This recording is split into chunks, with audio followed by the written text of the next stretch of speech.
Qui est ce quatrième homme? Je vais vous dire qui il est.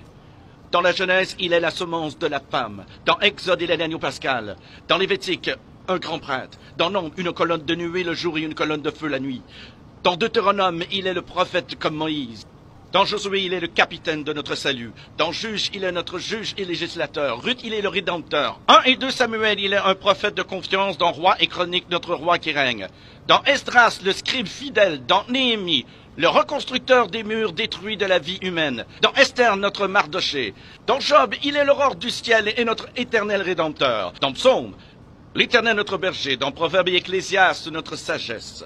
Dans Cantique des Cantiques, il est l'amoureux de l'époux. Dans Ésaïe, il est le prince de paix. Dans Jérémie, il est le germe juste. Dans Lamentation, le prophète qui pleure. Dans Ézéchiel, l'homme aux 4 visages. Dans Daniel, le 4e homme de la fournaise ardente.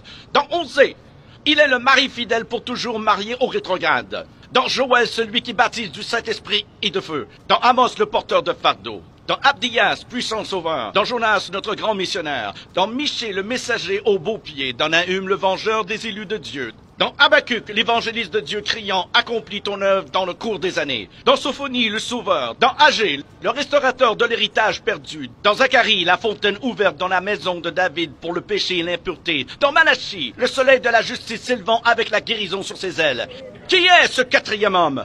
Dans Matthieu, il est le Messie. Dans Marc, le faiseur de miracles. Luc, le Fils de l'homme. Jean, le Fils de Dieu. Acte, le Saint-Esprit. Dans Romains, notre justicier. Corinthiens, notre sanctification. Dans Galates, il est le rédempteur de la malédiction de la loi. Dans Éphésiens, il est le Christ de richesse infinie. Dans Philippiens, le Dieu qui pourvoit à tous nos besoins. Dans Colossiens, la plénitude de la divinité. 1 et 2 Thessaloniciens, notre roi qui vient bientôt. 1 et 2 Timothée, le médiateur entre Dieu et l'homme. Tite, notre fidèle pasteur, Philémon, notre ami qui est plus proche qu'un frère.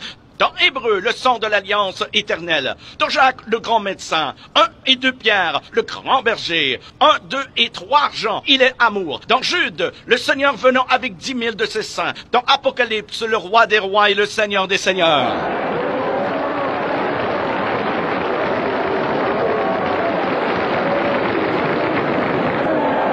Qui est ce quatrième homme? Je vais vous dire qui il est. C'est le sacrifice d'Abel. L'arc-en-ciel de Noé, le bélier d'Abraham, le pluie d'Isaac, l'échelle de Jacob, les fardeaux d'Ézéchias, le sceptre de Judas, la verge de Moïse, le manteau d'Élie, le bâton d'Élisée, la corne d'huile de Samuel, la fronde de David, la figue hâtive d'Ésaïe, le cadran solaire d'Ézéchias, les mouchoirs et le linge de Paul, le rocher de Pierre, la cité de perles de Jean. Il est un mari pour les veuves, un père pour les orphelins, pour ceux qui voyagent en pleine nuit. Il est l'étoile brillante du matin, pour ceux qui marchent dans une vallée solitaire. Il est le lys des champs, la rose des sables, le sarment de vie et le miel du rocher. Qui est-il? Qui est le quatrième homme? Il est Jésus! Il est Jésus, le Fils de Dieu!